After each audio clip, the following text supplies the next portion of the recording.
Here I want to talk to you about assonance, and it's a really valuable skill. It's something that you'll come across in poetry, but it's my guess you'll never discuss it in class with reference to a novel or narrative or descriptive writing. But it's such a useful tool. So here we are, we're talking about Michael Crichton's Jurassic Park. Tim is our protagonist at the minute, and he's being pursued by a velociraptor. He's in fear of his life. So let's see how Michael Crichton uses assonance. For those of you who don't know, it's the repetition of vowel sounds to create an effect.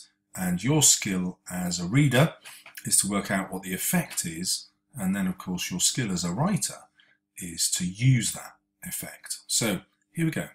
Slowly, Tim lowered his body, sinking beneath the table. So if we just take that part, you'll notice the long O sounds in slowly and lowered. This slows time down. When you say it, it takes longer because the vowel O is longer than O. So literally, we slow down time. Slowly, Tim lowered his body. However, it has another effect. Listen to the sound of O. Oh, there's a kind of sound of regret, isn't there?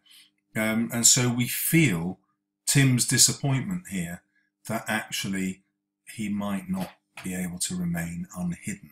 So the description of him reveals his mood, even though Crichton doesn't tell us what his mood is. And that's really skillful.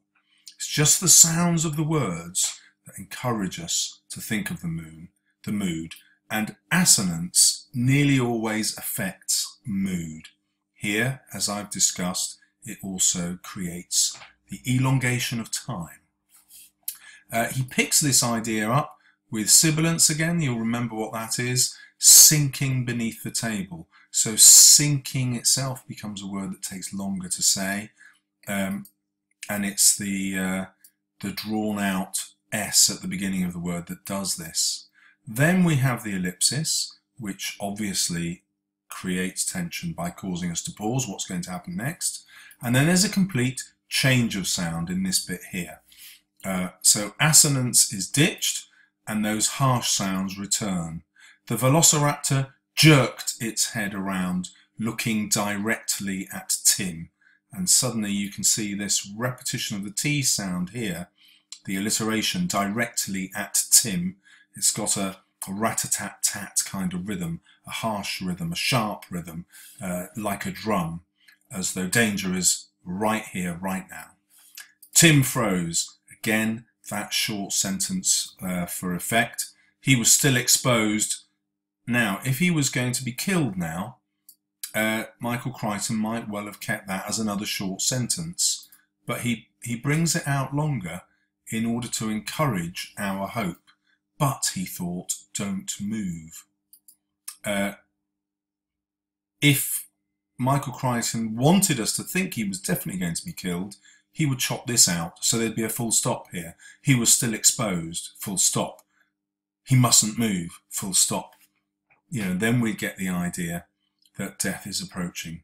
Here, death is approaching, but there's a but, there's hope. The velociraptor stood motionless in the doorway. Again, we've got the sibilance, the S sound in the C of velociraptor, stood motionless, that hissing sound again that is encouraged in our minds to suggest the threat.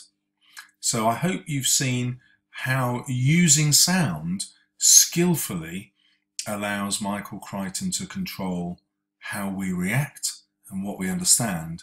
That's something that you can write about as a reader, but it's also something you can do when you too are writing to create tension. So good luck. I hope you found it useful.